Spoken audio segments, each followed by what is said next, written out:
सुजाता पाटील रेसिपीजमध्ये सर्वांचं खूप खूप स्वागत आहे. आज आपण सणावारासाठी गोडधोड बनवतो किंवा आपल्या घरी काही कार्यक्रम असला, बड्डे असला तर ताटामध्ये काहीतरी गोडीचा पदार्थ पाहिजे. तर हा पदार्थ आपण नेहमीच बनवतो. तर आज आपण ही रेसिपी बघूया.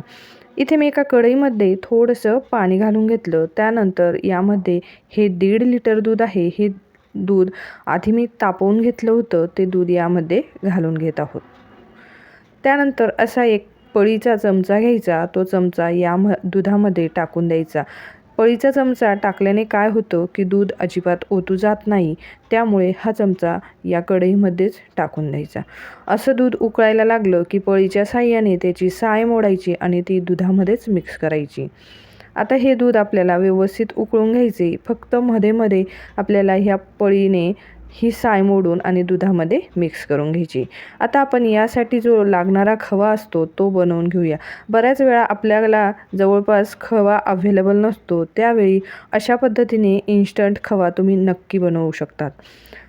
इथे एका पॅनमध्ये मी 2 चमचे साजूक तूप घेतलं. तूप वितळल्यानंतर त्यामध्ये 1 वाटी भरून दूध घालून घेतलं. त्याच दुधामधनं मी 1 वाटी दूध बाजूला काढून ठेवलं होतं. हे दूध आपण यामध्ये घालून घेतलं. त्यानंतर हे दूध आपल्याला थोडंसं गरम करून घ्यायचे. आता हे दूध गरम झाल्यावरती इथे मी अर्धी वाटी भरून मिल्क पावडर घेतलेली आहे.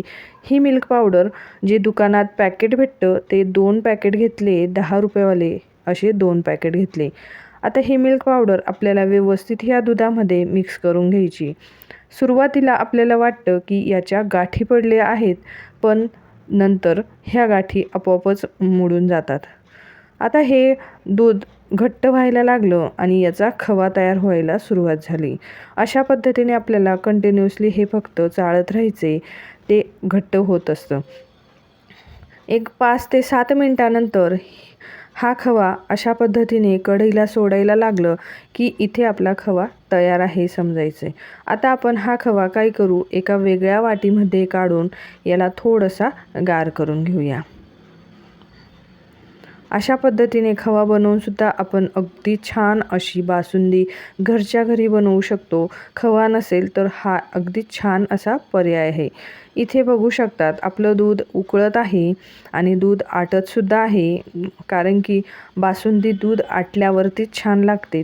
अशा पद्धतीने हे दूध आपण व्यवस्थित उकळून घेऊया आणि अधूनमधून चमच्याने ढवळत ती साय मोडत राहूया. आता तुम्ही इथे बघू शकता जवळपास पेरूभर, आपल्या बोटाच्या एक पेरूभर हे दूध आटून गेलेलं आहे. आता आपण यामध्ये खवा टाकून घेऊया. हा खवा टाकल्यानंतर आपल्याला चमच्याने अगदी व्यवस्थित हा खवा मोडून घ्यायचा आहे आणि ह्या दुधामध्ये मिक्स करून घ्यायचा आहे. चमच्याने व्यवस्थित 2-3 वेळा त्याला फिरवल्यानंतर हा खवा लगेचच दुधात व्यवस्थित मिक्स होऊन जातो. इथे तुम्ही बघू शकतात.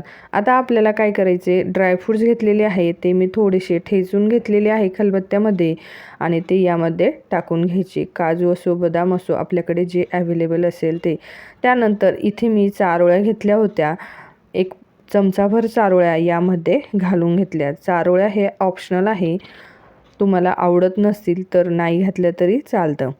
त्यानंतर इथे तुम्ही बघू शकतात अगदी व्यवस्थित आपलं दूध उकळत आलेलं आहे आणि बरंचसं आटून गेलेलं आहे. आता आपल्याला यामध्ये साखर घालायची आहे.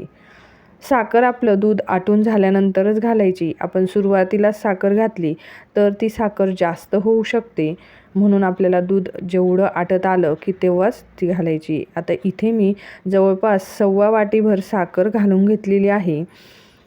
साखर घातल्यामुळे थोडंसं पुन्हा हे दूध पातळ होतं आणि उकळून घेतल्याने पुन्हा हे घट्ट होतं. त्यानंतर इथे मी साखरेमध्ये विलायची पावडर मिक्सरला वाटून घेतली होती. ती विलायची पावडर घालून घेतली. आता आपली बासुंदी जवळपास तयार झालेली आहे. आता ही आपण जवळपास 5 ते 7 मिनटं व्यवस्थित उकळू देऊया. इथे बघू शकता तुम्ही कलरही अगदी सुरेख आलेला आहे. यात आपण कसलाही कलर किंवा काही ॲड केलेलं नाही आहे, पण तिचा स्वतःचाच कलर असा छान आलेला आहे. आता इथे तुम्ही बघू शकता थंड झाल्यानंतर अगदी घट्ट होते ही बासुंदी. हे बघा अशा पद्धतीने. आता इथे मी एका सर्विंग बाउलमध्ये ही बासुंदी काढून दाखवत आहे. अगदी घट्ट तयार झालेली आहे. तर ही रेसिपी तुम्ही नक्की अशा पद्धतीने, म्हणजे बऱ्याच वेळा खवा नसेल तर कसं बनवायचं हा प्रश्न पडतो. तर अशा पद्धतीने इन्स्टंट खवा बनवून तुम्हीसुद्धा कुठला सण असो, कार्यक्रम असो, त्यासाठी इन्स्टंट खवा बनवून ही बासुंदी तुम्ही नक्की बनवू शकतात. यामध्ये गॅसचासुद्धा बचत होते आणि बासुंदी तेवढीच टेस्ट लागते. थँक्यू.